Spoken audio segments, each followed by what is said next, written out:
ओम साई राम। श्री साई सच्चरित्र अध्याय 48 सद्गुरु के लक्षण।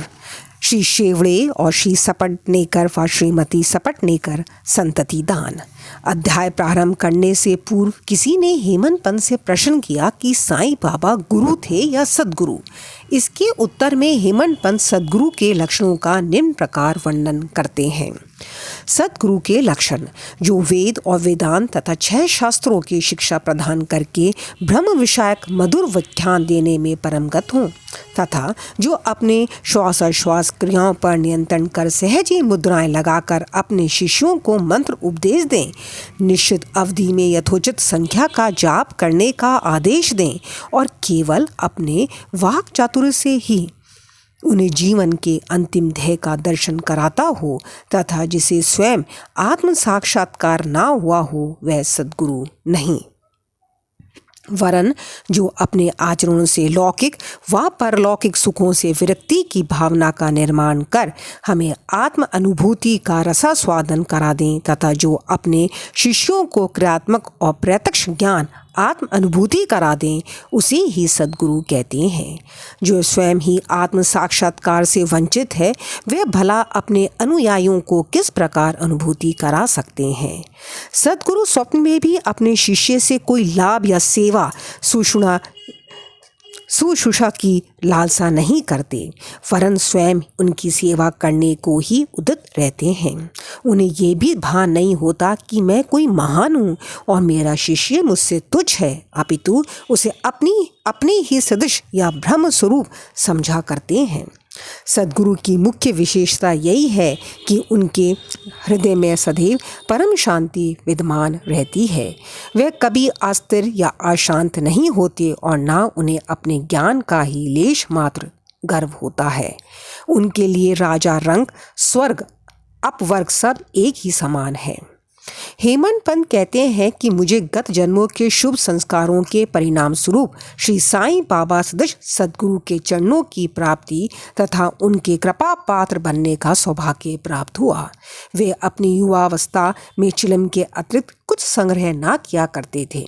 ना उनके बाल बच्चे तथा मित्र थे, ना घर बार था और ना उन्हें किसी प्रकार का आश्रय प्राप्त था। 18 वर्ष की अवस्था में से ही उनका मनोनिग्रह बड़ा विलक्षण था। वह निर्भय होकर निर्जन स्थानों में विचरण करते एवं सदा आत्मलीन रहते थे। उनका कथन था कि मैं सदा भक्त के पराधीन रहता हूँ। जब वे शरीर में थे उस समय भक्तों ने जो अनुभव किए, उनके समाधिस्थ होने के पश्चात आज भी जो उनके शरणागत हो चुके हैं उन्हें उसी प्रकार के अनुभव होते हैं। भक्तों को तो केवल इतना ही यथेष्ट है कि यदि वह अपने हृदय को भक्ति और विश्वास का दीपक बनाकर उसमें प्रेम की ज्योति प्रज्वलित करें तो ज्ञान ज्योति आत्म साक्षात्कार स्वयं प्रकाशित हो उठेगी। प्रेम के अभाव में शुष्क ज्ञान व्यर्थ है। ऐसा ज्ञान किसी को भी लाभप्रद नहीं हो सकता। प्रेम के अभाव में संतोष नहीं होता, इसलिए हमारा प्रेम असीम और अटूट होना चाहिए। प्रेम की कीर्ति का गुणगान कौन कर सकता है, जिसकी तुलना में समस्त वस्तुएं तुच्छ जान पड़ती हैं। प्रेम रहित पठन पाठन सब निष्फल है। प्रेम अंकुर के उदय होते ही भक्ति, वैराग्य, शांति और कल्याण रूपी संपत्ति सहज ही प्राप्त हो जाती है। जब तक किसी वस्तु के लिए प्रेम उत्पन्न नहीं होता तब तक उसे प्राप्त करने की भावना ही उत्पन्न नहीं होती। इसलिए जहाँ व्याकुलता और प्रेम है वहाँ भगवान स्वयं प्रकट हो जाते हैं। भाव में ही प्रेम अंतर्निहित है और वही मोक्ष का कारणीभूत है। यदि कोई व्यक्ति कलुषित भाव से भी किसी सच्चे संत के चरण पकड़ ले तो भी यह निश्चित है कि वह अवश्य तर जाएगा। ऐसी ही कथा नीचे दर्शाई गई है। श्री शेवड़े अक्कलकोट सोलापुर जिला के श्री सपटनेकर वकालत का अध्ययन कर रहे थे।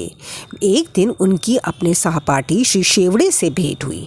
अन्य और भी विद्यार्थी वहाँ एकत्रित हुए और सब ने अपनी अपने अध्ययन संबंधी योग्यता का परस्पर परीक्षण किया। प्रश्न उत्तरों से विदित हो गया कि सबसे कम अध्ययन श्री शेवड़े का है और वह परीक्षा में बैठने के अयोग्य हैं। जब सब मित्रों ने मिलकर उनका उपहास किया तब शेवड़े ने कहा कि यद्यपि मेरा अध्ययन अपूर्ण है तो भी मैं परीक्षा में अवश्य उत्तीर्ण हो जाऊंगा। मेरे साईं बाबा ही सबको सफलता देने वाले हैं। श्री सपटनेकर को यह सुनकर आश्चर्य हुआ और उन्होंने श्री शेवड़े से पूछा कि ये साईं बाबा कौन हैं जिनका तुम इतना गुणगान कर रहे हो। उन्होंने उत्तर दिया कि वे एक फ़कीर हैं जो शिरडी अहमदनगर की एक मस्जिद में निवास करते हैं। वे महान सत्पुरुष हैं। ऐसे अन्य संत भी हो सकते हैं परंतु वे उनसे अद्वितीय हैं। जब तक पूर्ण जन्म के शुभ संस्कार संचित ना हो तब तक उनसे भेंट होना दुर्लभ है। मेरी तो उन पर पूर्ण श्रद्धा है। उनके श्रीमुख से निकले वचन कभी असत्य नहीं होते। उन्होंने ही मुझे विश्वास दिलाया है कि मैं अगले वर्ष परीक्षा में अवश्य उत्तीर्ण हो जाऊंगा। मेरा भी अटल विश्वास है कि मैं उनकी कृपा से परीक्षा में अवश्य ही सफलता पाऊंगा। श्री सपटनेकर को अपने मित्र के ऐसे विश्वास पर हंसी आ गई और साथ ही श्री साईं बाबा का भी उन्होंने उपहास किया। भविष्य में जब शेवड़े दोनों परीक्षाओं में उत्तीर्ण हो गए तब सपटनेकर को यह जानकर बड़ा आश्चर्य हुआ। श्री सपटनेकर परीक्षा में उत्तीर्ण होने के पश्चात अक्कलकोट में रहने लगे और वहीं उन्होंने अपनी वकालत प्रारंभ कर दी। 10 वर्षों के पश्चात सन 1913 में उनके इकलौते पुत्र की गले की बीमारी से मृत्यु हो गई जिससे उनका हृदय विचलित हो उठा। मानसिक शांति प्राप्त करने हेतु उन्होंने पंढरपुर, गंगापुर और अन्य तीर्थ स्थानों की यात्रा की परंतु उनकी अशांति पूर्ववत ही बनी रही। उन्होंने वेदांत का भी श्रवण किया परंतु वह भी व्यर्थ ही सिद्ध हुआ। अचानक उन्हें शेवड़े के वचनों तथा श्री साईं बाबा के प्रति उनके विश्वास की स्मृति हो आई और उन्होंने विचार किया कि मुझे भी शिरडी जाकर बाबा के दर्शन करना चाहिए। वे अपने छोटे भाई पंडित राव के साथ शिरडी आए। बाबा के दर्शन कर उन्हें बड़ी प्रसन्नता हुई। जब उन्होंने समीप जाकर नमस्कार करके शुद्ध भावना से श्रीफल भेंट किया तो बाबा तुरंत क्रोधित हो उठे और बोले कि यहाँ से निकल जाओ। सपटनेकर का सिर झुक गया और वे कुछ हटकर पीछे बैठ गए। वे ये जानना चाहते थे कि किस प्रकार उनके समक्ष उपस्थित होना चाहिए। किसी ने उन्हें बाला शिंपी का नाम सुझा दिया। सपटनेकर उनके पास गए और उनसे सहायता करने की प्रार्थना करने लगे। तब वे दोनों बाबा का एक चित्र मोल लेकर मस्जिद को आए। बाला शिंपी ने अपने हाथ में चित्र लेकर बाबा के हाथ में दे दिया और पूछा कि ये किसका चित्र है। बाबा ने सपटनेकर की ओर संकेत करके कहा कि ये तो मेरे यार का है। ये कहकर वे हंसने लगे और साथ ही सब भक्त मंडली भी हंसने लगी। बाला शिंपी के संकेत पर जब सपटनेकर उन्हें प्रणाम करने लगे तो वे पुनः चिल्ला पड़े कि बाहर निकलो। सपटनेकर की समझ में नहीं आता था कि वे क्या करें। तब वे दोनों हाथ जोड़कर प्रार्थना करते हुए बाबा के सामने बैठ गए परंतु बाबा ने उन्हें तुरंत ही बाहर निकलने की आज्ञा दी। वे दोनों बहुत ही निराश हुए।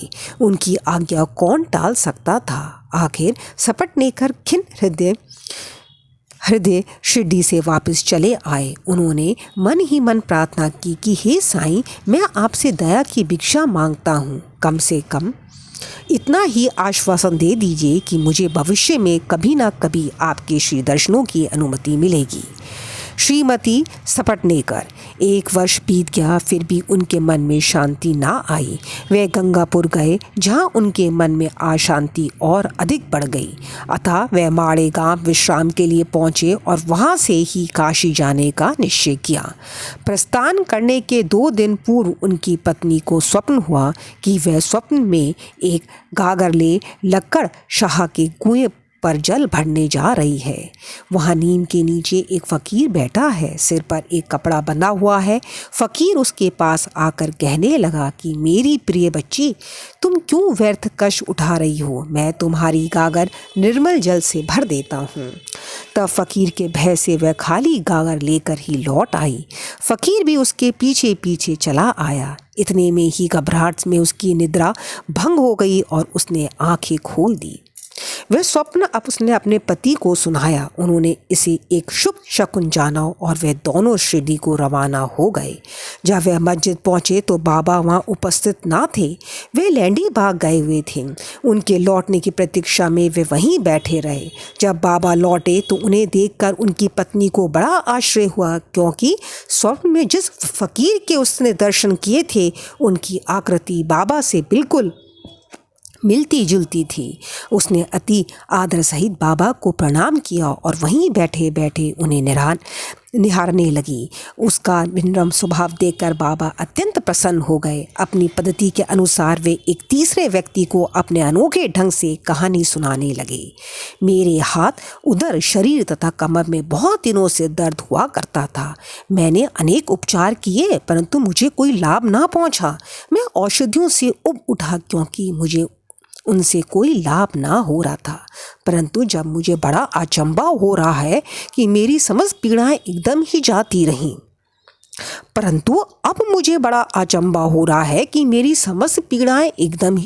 जाती रहीं। यद्यपि किसी का नाम नहीं लिया गया था, परंतु यह चर्चा स्वयं श्रीमती सपटनेकर की थी। उनकी पीड़ा, जैसे बाबा ने अभी कहा, सर्वथा मिट गई और वे अत्यंत प्रसन्न हो गई। संतति दान। तब श्री सपटनेकर दर्शन के लिए आगे बढ़े, परंतु उनका पूर्व वचनों से ही स्वागत हुआ कि बाहर निकलो, जाओ, बाहर निकल जाओ। इस बार वे बहुत धैर्य और नम्रता धारण करके आए थे। उन्होंने कहा कि पिछले कर्मों के कारण ही बाबा मुझसे अप्रसन्न हैं और उन्होंने अपना चरित्र सुधारने का और बाबा से एकांत में भेंट करके अपने पिछले कर्मों की क्षमा मांगने का निश्चय किया। उन्होंने वैसा ही किया भी, और अब जब उन्होंने अपना मस्तक उनके श्री चरणों पर रखा तो बाबा ने उन्हें आशीर्वाद दिया। अभी सपटनेकर उनके चरण दबाते हुए बैठे ही थे कि इतने में एक गररिन आई और बाबा की कमर दबाने लगी। तब वह सदैव के भांति एक बनिए की कहानी सुनाने लगे। तब उन्होंने उसके जीवन के अनेकों परिवर्तन तथा उसके इकलौते पुत्र की मृत्यु का हाल सुनाया तो सपटनेकर को अत्यंत आश्चर्य हुआ कि जो कथा वह सुना रहे वह तो मेरी ही है। उन्हें बड़ा अचंभा हुआ कि उनको मेरे जीवन की प्रत्येक बात का पता कैसे चल गया। अब उन्हें विदित हो गया कि बाबा अंतर्यामी हैं और सबके हृदय का पूरा पूरा रहस्य जानते हैं। यह विचार उनके मन में आया ही था कि गररिन से वार्तालाप चालू रखते हुए बाबा सपटनेकर की ओर संकेत कर कहने लगे कि यह भला आदमी मुझ पर दोषारोपण करता है कि मैंने ही इसके पुत्र को मार डाला है। क्या मैं लोगों के बच्चों का प्राण हरण करता हूँ? फिर यह महाशय मस्जिद में आकर अब क्यों चीख पुकार मचाते हैं? अब मैं काम करूँगा, अब मैं उसी बालक को फिर से इनकी पत्नी के घर में ला दूंगा। ऐसा कहकर बाबा ने अपना वरद हस्त सपटनेकर के सिर पर रखा और उसे संतानवा देते हुए कहा कि ये चरण अधिक पुरातन तथा पवित्र है। जब तुम चिंता से मुक्त होकर मुझ पर पूरा विश्वास करोगे तभी तुम्हें अपने ध्येय की प्राप्ति हो जाएगी। सपटनेकर का हृदय गदगद हो उठा। तब अश्रुधारा से उनके चरण धोकर वे अपने निवास स्थान पर लौट आए और फिर पूजन की तैयारी कर नैवेद्य आदि लेकर वे सपत्नीक मस्जिद में आए। वे इसी प्रकार नित्य नैवेद्य चढ़ाते और बाबा से प्रसाद ग्रहण करते रहे। मस्जिद में अपार भीड़ होते हुए भी वे वहां जाकर उन्हें बार बार नमस्कार करते थे। एक दूसरे से सिर टकराते देखकर बाबा ने उनसे कहा कि प्रेम तथा श्रद्धा द्वारा किया हुआ एक नमस्कार ही मुझे प्राप्त है। उसी रात्रि को उन्हें चावड़ी का उत्सव देखने का भी सौभाग्य प्राप्त हुआ और उन्हें बाबा ने पांडुरंग के रूप में दर्शन दिए। जब वे दूसरे दिन वहाँ से प्रस्थान करने लगे तो उन्होंने विचार किया कि पहले दक्षिणा में बाबा को 1 रुपया दूंगा। यदि उन्होंने और मांगे तो अस्वीकार करने के बजाय 1 रुपया और भेंट में चढ़ा दूंगा। फिर भी यात्रा के लिए शेष द्रव्य राशि प्राप्त होगी। जब उन्होंने मस्जिद जाकर बाबा को 1 रुपया दक्षिणा दी तो बाबा ने भी उनकी इच्छा जानकर 1 रुपया उनसे और मांगा। जब सपटनेकर ने उसे साहस दे दिया तो बाबा ने भी उन्हें आशीर्वाद देकर कहा कि यह श्रीफल ले जाओ और इसे अपनी पत्नी की गोद में रखकर निश्चित होकर घर जाओ। उन्होंने वैसा ही किया और 1 वर्ष के पश्चात ही उन्हें एक पुत्र प्राप्त हुआ। 8 मास का शिशु लेकर वह दंपति फिर शिरडी को आए और बाबा के चरणों पर बालक को रखकर फिर इस प्रकार प्रार्थना करने लगे कि हे श्री साईनाथ, आपके ऋण हम किस प्रकार चुका सकेंगे। हे श्री साईनाथ, आपके ऋण हम किस प्रकार चुका सकेंगे। आपके श्री चरणों में हमारा बार बार प्रणाम है। हम दीनों पर आप सदैव कृपा करते रहिएगा, क्योंकि हमारे मन में सोते जागते हर समय ना जाने क्या क्या संकल्प विकल्प उठा करते हैं। आपके भजन में ही हमारा मन लीन हो जाए, ऐसा आशीर्वाद दीजिए। उस पुत्र का नाम मुरलीधर रखा गया। बाद में उनके 2 पुत्र भास्कर और दिनकर और उत्पन्न हुए। इस प्रकार सपटने कर दंपति को अनुभव हो गया कि बाबा के वचन कभी असत्य और अपूर्ण नहीं होते। श्री सद्गुरु साईनाथा प्रणमस्तु। शुभम भवतु। ओम साई राम।